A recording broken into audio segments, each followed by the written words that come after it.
Halo, hai. Ya, sekarang kita akan ngobrol-ngobrol sesuai dengan janji saya juga sebelumnya. Di tengah situasi pandemi COVID-19, banyak banget kan kita tahu bahwa orang-orang stay at home, mereka harus di rumah dan berkutat dengan urusannya masing-masing di rumah. Yang bisa saja karena ini berlangsung untuk waktu yang cukup lama, mungkin beberapa di antaranya nanti aja dulu deh. Mungkin beberapa di antaranya bisa merasakan bosan, stres, dan pada akhirnya mungkin ada yang berujung dengan terganggunya kesehatan pikiran mereka karena efek kondisi mental atau emosi negatif. Dan ternyata keheningan diri juga bisa membantu kita untuk bisa merasa nyaman dan tenang dalam menghadapi situasi sulit ini. Saya akan berbicara dengan Aji Santoso Putro, praktisi mindfulness, lulusan cum laude Fakultas Psikologi UGM yang menguasai teknik pikiran meditatif dan perhatian.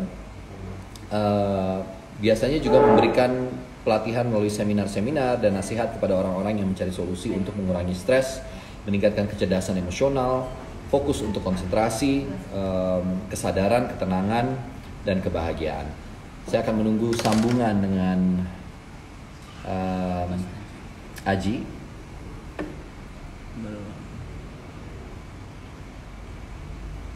Belum. Saya masih menunggu. Kita akan berbicara tentang banyak hal untuk bisa kita diskusikan nanti di sesi ini. Nah, ini sudah ada sudah ada Aji ya. Saya akan ngobrol dengan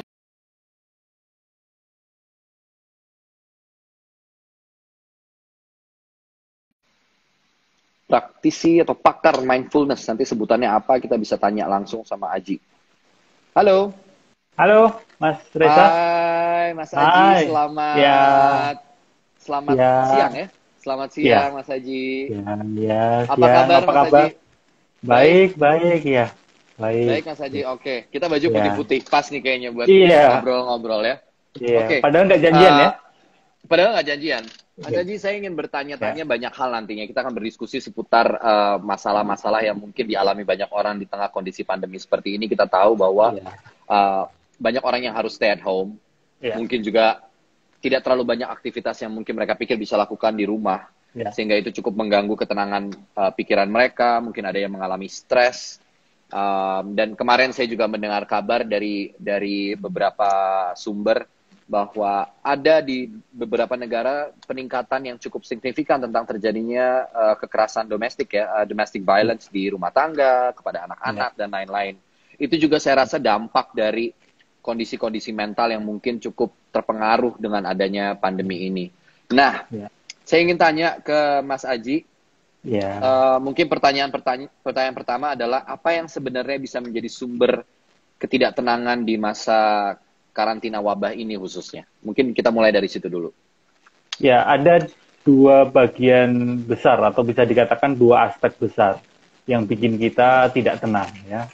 Dua itu adalah yang pertama aspek eksternal. Aspek eksternal itu contoh ya yang kita rasakan bersama yaitu keadaan yang sekarang ini kita alami melalui berita kita jadi tahu keadaannya, melalui apa yang kita tahu secara kita alami sendiri kita juga merasakan hal itu. Jadi faktor eksternal itu berpengaruh terhadap ketidaktenangan diri kita.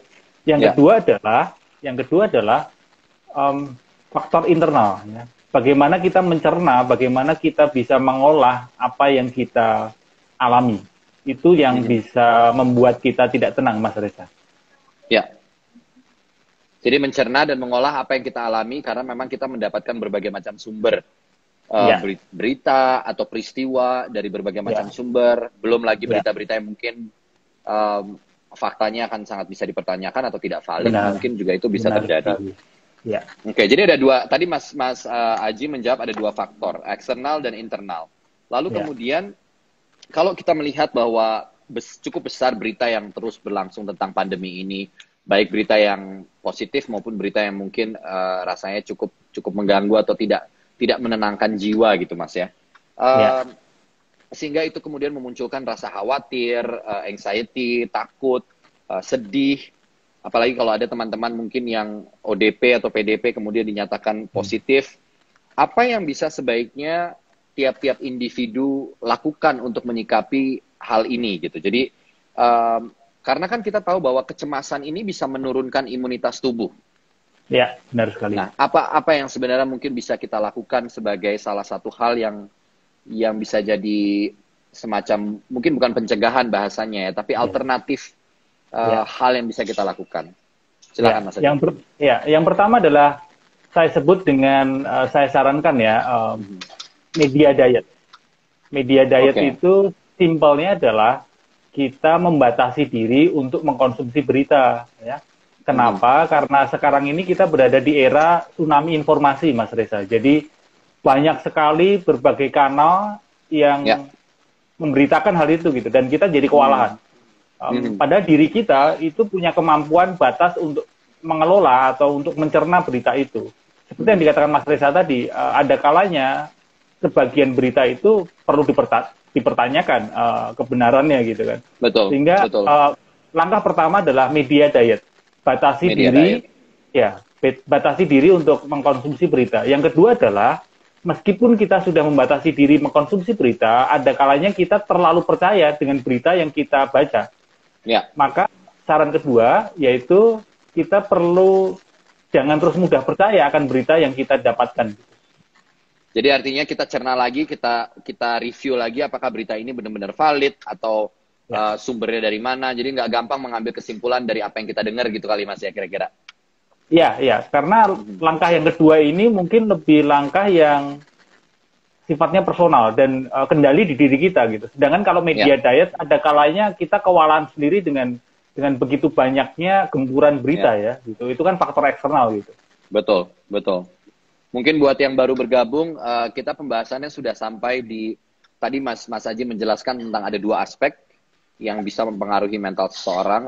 Sedikit saja saya ulang buat pendengar yang mungkin baru bergabung di live kita, Mas. Ada aspek internal, ada aspek eksternal.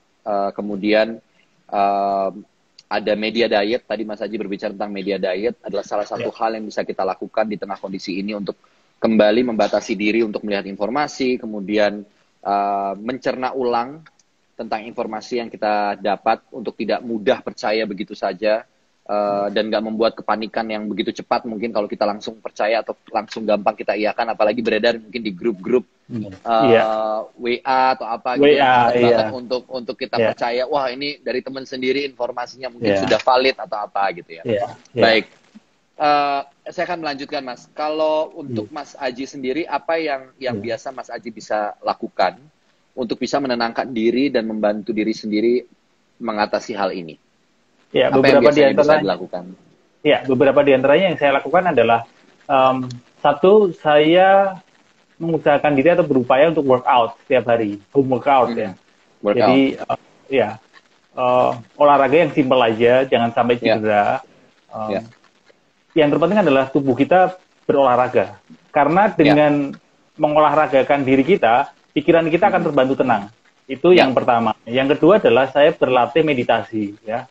Saya berlatih untuk, saya menyebutnya seni mengundurkan diri. Jadi mengundurkan diri dari keramaian yang ada, mengundurkan diri dari kebisingan yang ada. Saya duduk diam, hening, mengambil waktu untuk berhening gitu. Saya hanya menyadari diri saya hanya menyadari gejolak emosi saya belajar menerima kecemasan saya gitu. Dan itu sangat membantu buat saya. Ini menarik sekali Mas Aji tadi bilang menerima kecemasan. Boleh mungkin diceritakan sedikit seperti apa maksudnya Mas? Dalam keheningan itu apa yang terlintas di pikiran Mas Aji, kemudian apa yang Mas Aji maksud dengan ketenangan itu tadi gitu, atau keheningan pikiran itu?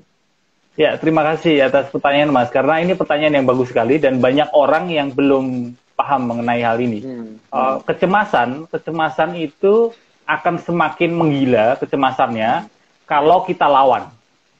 Semakin kita melawan cemas, maka semakin besar kecemasan itu. Yang kedua adalah kalau semakin kita biarin aja, maka kecemasan itu pun juga semakin membesar. Sehingga di dalam latihan hening, saya belajar untuk hanya menyadari. Jadi istilahnya lebih ke berdamai dengan kecemasan. Ketika kecemasan itu datang, ketika pikiran-pikiran yang nakutin itu datang, saya hanya menyadari bahwa thought just thought gitu. Pikiran hanyalah pikiran, bukan kenyataan. Nah, itu cara saya untuk mengambil jarak dengan pikiran saya sendiri.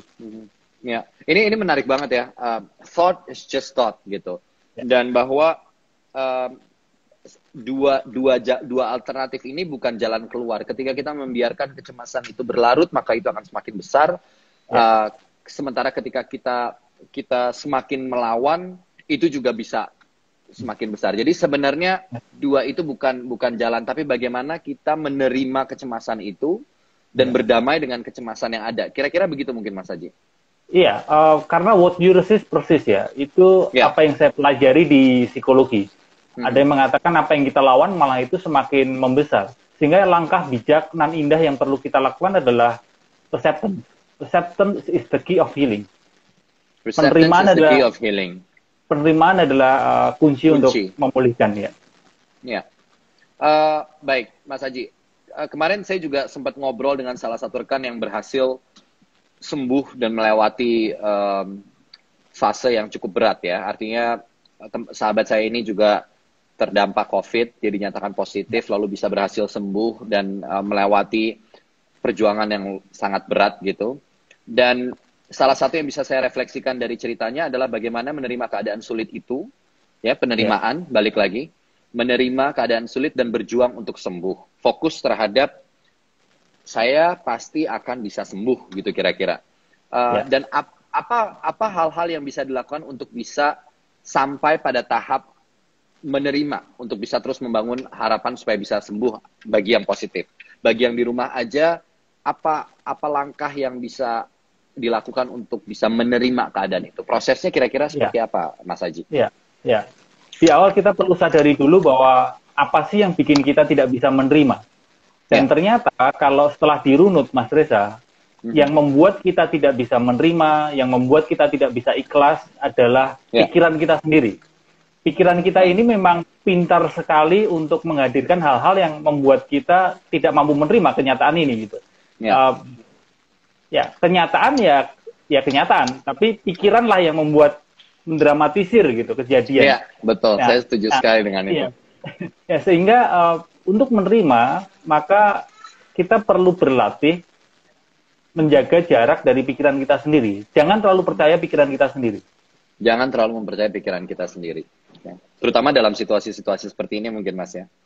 Benar sekali, karena di situasi seperti ini, Mas Reza, memang pikiran akan aktif ya. Itu is part of defense mechanism. Supaya kita survive, pikiran akan terus berusaha untuk mencari, mengantisipasi, mengambil pelajaran dari masa lalu. Itu wajar. Tapi bagaimana kita bisa berlatih menjaga jarak dari pikiran kita sendiri? Ya, baik. Mengambil jarak dengan pikiran kita sendiri. Ya. Baik, Mas Haji, untuk bisa hening agar diri tenang guna mengusir kebosanan, kecemasan, ketakutan, ataupun kesedihan gitu ya.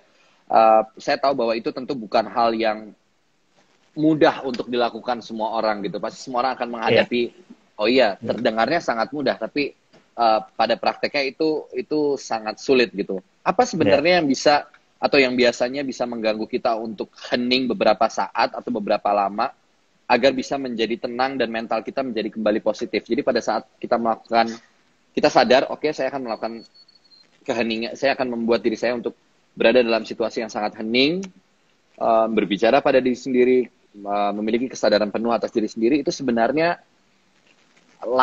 mungkin 3 langkah yang bisa di-share sama Mas Haji untuk masyarakat awam melakukan tuh apa kira-kira? Mulai berlatih, karena kita sulit untuk hening karena selama ini kita sudah terbiasa untuk tidak hening. Jadi kalau tadi ada pertanyaan dari Mas Reza, kendalanya apa sih? Kendalanya adalah habit. Kebiasaan selama ini kita itu tidak bisa menerima kenyataan, tidak bisa hening, tidak bisa tenang. Nah, sehingga perlu break the pattern, membongkar pola itu dengan cara mulailah berlatih, berniat untuk duduk diam hening, meditasi atau saat teduh atau bisa dikatakan berkontemplasi, tafakur. Itu esensinya adalah bagaimana kita melatih diri kita untuk be present.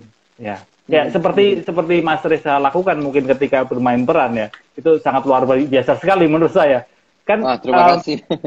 Karena kan sebelum bermain peran itu perlu latihan yang luar biasa sekali pastinya. Tapi orang hanya melihat bahwa oh ya kok langsung bermain peran ya gitu. Tapi Ya, proses ya, di ya, ya. balik itu ya, proses di balik Betul. itu, latihan itulah yang perlu kita lakukan sih. Ya, jadi membiasakan. Sebenarnya pada akhirnya kan itu berlaku untuk semua hal ya, Mas ya. Maksud Ya, saya koreksi kalau saya salah. Bahwa ketika kita membuat sesuatu menjadi habit atau menjadi sebuah kebiasaan, katakanlah berolahraga di pagi hari atau breathing teknik di pagi hari gitu ya. Saya itu cukup sering melakukan apa namanya latihan pernafasan gitu untuk sekedar menarik nafas, bersyukur di pagi hari, memulai hari dengan baik. Mungkin dulu ketika saya belum pernah melakukan itu, saya merasa kok kayaknya sulit sekali untuk berkonsentrasi dalam keheningan. Tapi ya, setelah itu menjadi sebuah kebiasaan, ya, maka sudah nggak ada beban lagi dan cenderung rasa membutuhkan untuk bisa melakukan hal itu tuh menjadi sangat essential gitu, menjadi sangat penting. iya, iya, sepakat sekali Mas. Jadi cukup banyak orang yang melihat saya di momen ini gitu kayak oh tenang ya gitu. Tapi Ya, mereka tidak melihat proses saya yang mungkin sudah bertahun-tahun melakukan hal betul. ini atau berlatih hal ini. Seperti layaknya Mas Reza. Mas Reza dilihat banyak orang bermain film mungkin hanya 2 jam gitu.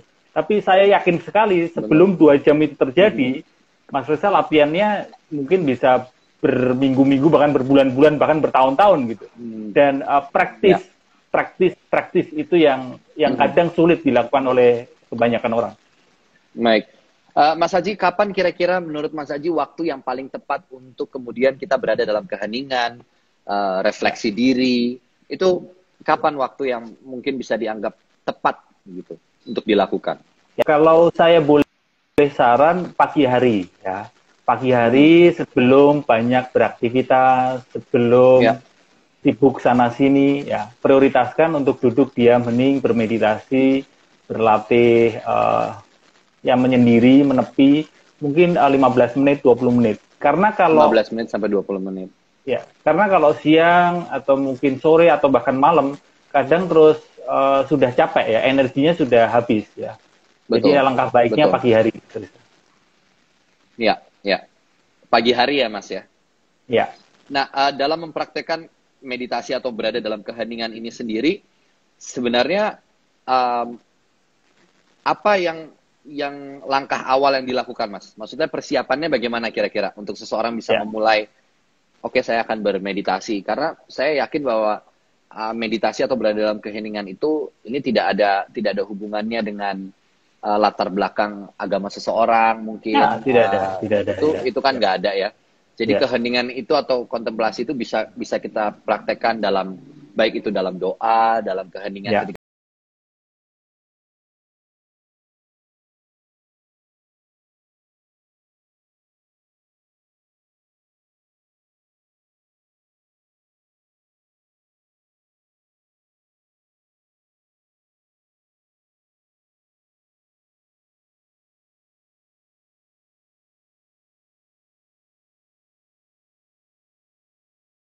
Ya duduk diam hening.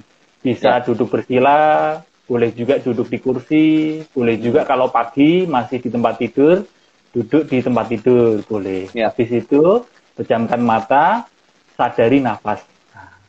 Itu basic praktisnya, sadari nafas. Mhm. Dan Ya, pasti Mas Reza, di saat menyadari nafas, pikiran akan ngelayap ya, wander ke past, ya, wander ke kemana-mana. future, ya Betul. kemana-mana, macam-macam ya Ya. kan. Nah, di saat itulah kita melatih pikiran kita untuk kembali ke nafas lagi. Mhm. Dan Ya. disitulah kita juga sadar bahwa pikiran itu ternyata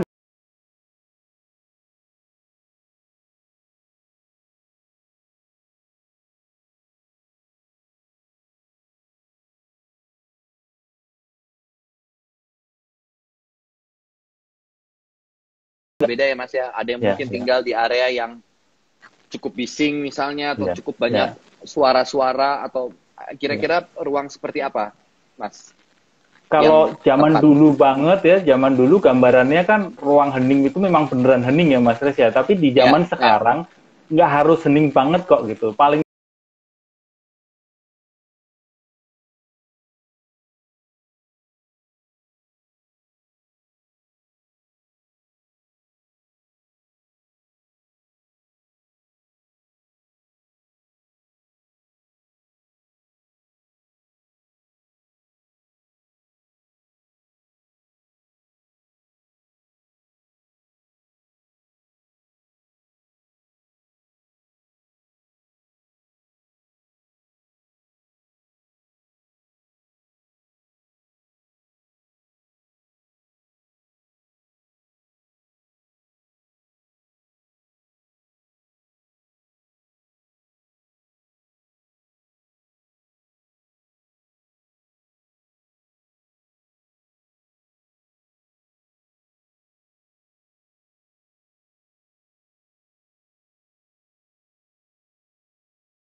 membuat kita bisa bisa lebih tenang.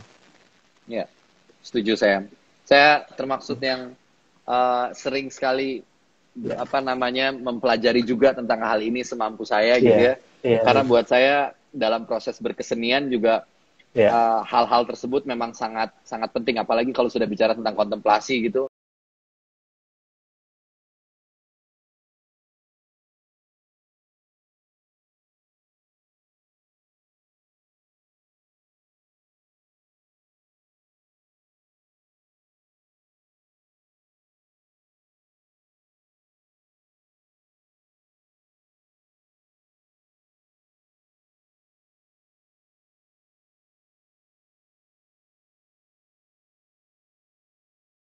Gabung, saya akan lihat ada beberapa pertanyaan. Kita buka sesi dulu untuk pertanyaan.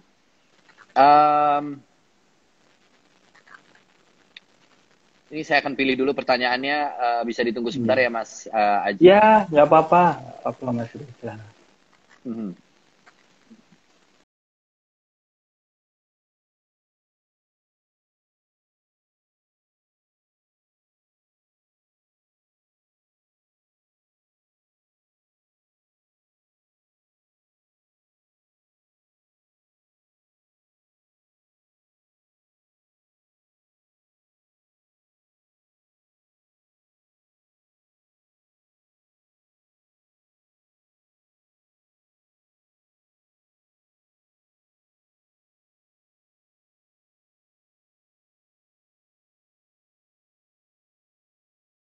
Terus pop up pikiran kita gitu. Ya, Nah, yang perlu kita lakukan untuk tenang adalah sebenarnya balik lagi seperti yang kita bicarakan tadi, kita menjaga jarak yang pas dengan pikiran kita sendiri. Kita ya, tidak terlalu attach terhadap pikiran kita sendiri, tapi kita juga tidak terlalu jauh dengan ya, pikiran kita sendiri gitu. Jadi ya. bukan memilih pikiran, tapi menjaga jarak dengan pikiran. Mhm. Ya. Ada lagi pertanyaan dari Eugenia.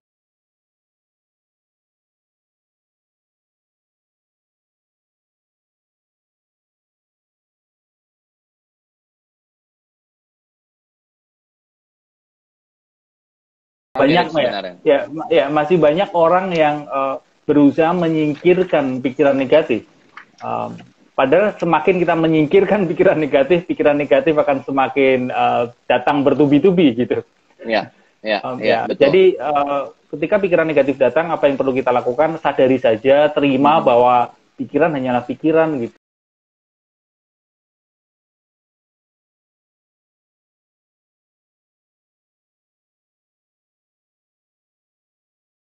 Positif saat kondisi eksternal kita tidak sesuai dengan hati kita. Ya, saran saya adalah di kondisi pandemi seperti sekarang ini, kalau memang kita itu tidak bisa bergembira, tidak bisa positif, nggak apa-apa. Kalaupun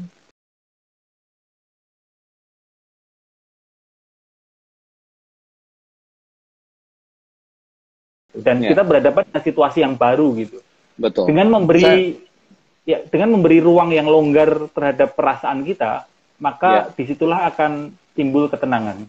Mhm. Gitu. Ya. Uh, Mas Haji, seperti yang kita tahu sama-sama bahwa di kondisi pandemi ini kan banyak orang-orang yang kehilangan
sama temennya yang lagi penat Ya. sekali pikirannya, apa yang bisa dilakukan oleh seseorang, Mas? Kita di kondisi seperti ini perlu bahkan wajib saling berempati. Sebisa mungkin kita tidak merasa sendirian di kondisi seperti sekarang ini. Kalau kita takut lalu merasa bahwa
ketika dua partikel atom yang dulunya jadi satu lalu dipisahkan, dan satu partikel atom digerakkan ke arah putaran tertentu, maka ini menarik sekali. Anehnya, partikel atom yang lainnya juga akan mengikuti arah putaran yang sama dengan partikel atom yang pertama.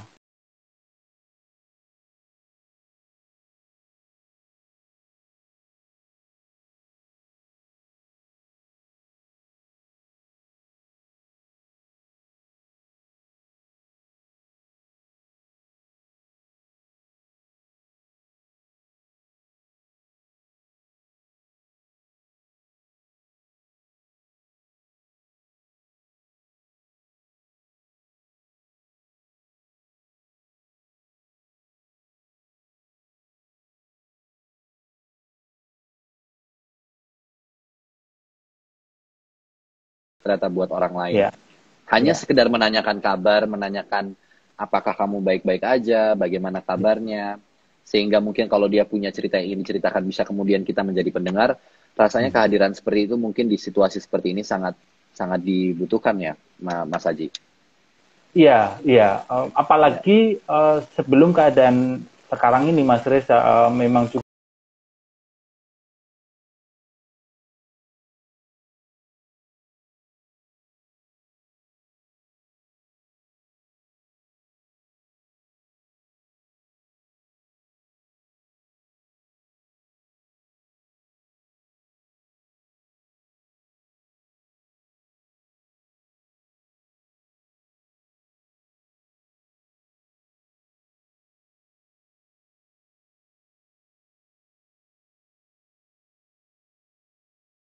Mas.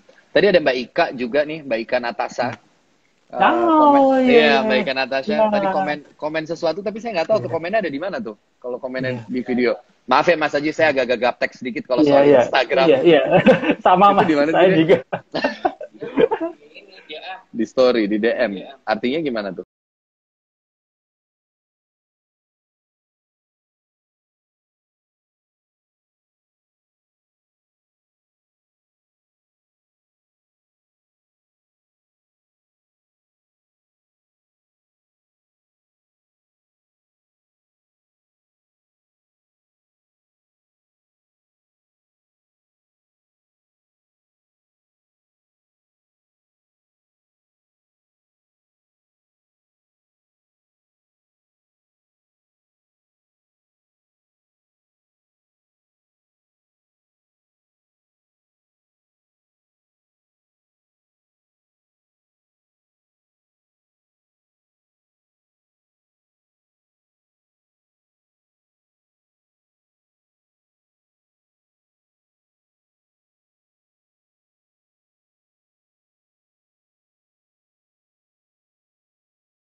kita bisa sama-sama, katakanlah Mas Aji ngajarin saya untuk breathing teknik yang mungkin sederhana dan bisa dipraktekkan Ya. semua orang di saat hening. Boleh nggak, Mas? Oke, boleh, boleh banget. Ya. Oke, kita sejenak ya melakukan latihan hening. Mari teman-teman dan juga Mas Reza, mohon pejamkan mata, duduk diam, ya, duduk diam, hening, ya. Sambil pejamkan mata dalam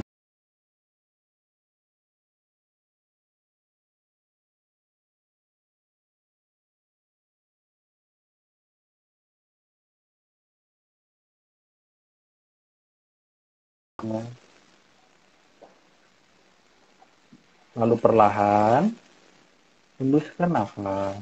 Lewat hidung saja menghembuskan nafasnya.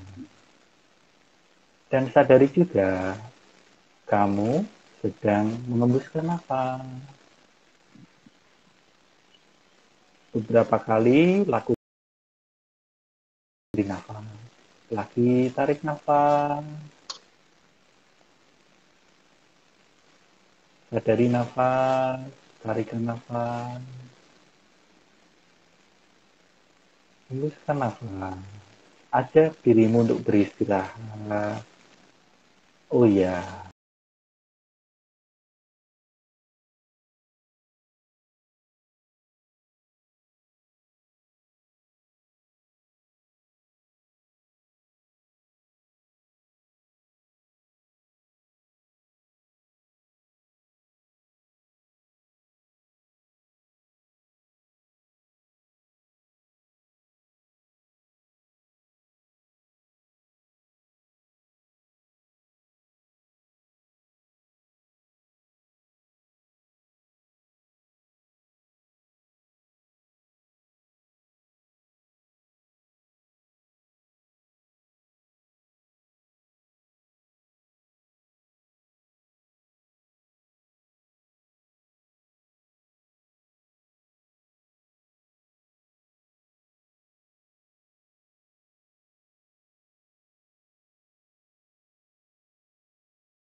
menarik ya. Mungkin kalau saya bisa bikin satu uh, sedikit rangkuman aja, bahwa Mas Aji juga berbicara tentang apa itu aspek eksternal dan internal. Bagaimana aspek eksternal di saat kondisi seperti ini melalui berita, terus apa yang mungkin dialami sendiri, itu bisa sangat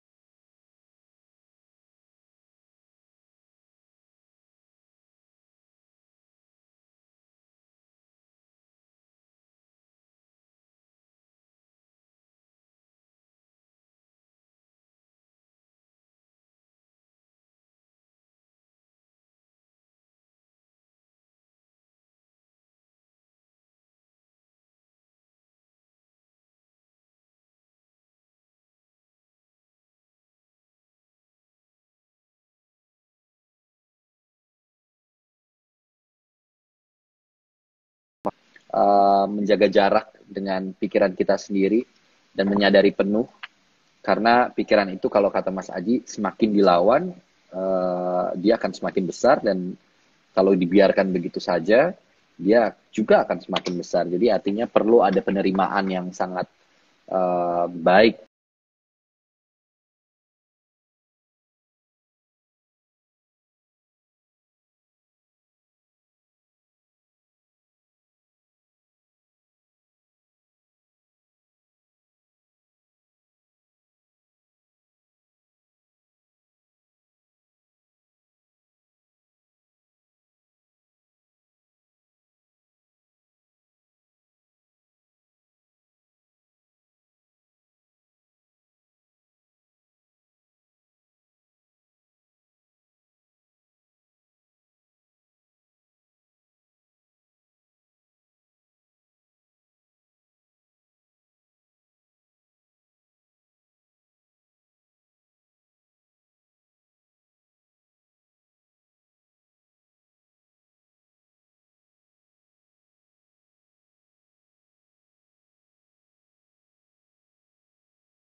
Sekali lagi, terima kasih untuk Yapika Action Aid juga yang sudah repot-repot mengurus semuanya dan membantu saya juga dalam program ini. Akan ada, seperti biasa saya menutup dengan mengingatkan semuanya bahwa dalam tiap-tiap live yang ada terkait dengan Yapika Action Aid, ada campaign yang akan selalu saya sampaikan, bahwa jika ingin berdonasi silakan diklik di Kita Bisa _pejuang corona di kitabisa.com untuk kita mengumpulkan dana bagi para pejuang-pejuang medis khususnya yang ada di garda paling depan saat ini. Jadi terima kasih lagi sekali lagi untuk semuanya. Mohon maaf kalau ada yang komen tadi. Disimpan Mas, terima kasih sudah membuat saya menangis siang hari ini. Mudah-mudahan itu air mata yang memang harus dirilis dan membuat kalian bisa lebih tenang dalam menghadapi situasi ini.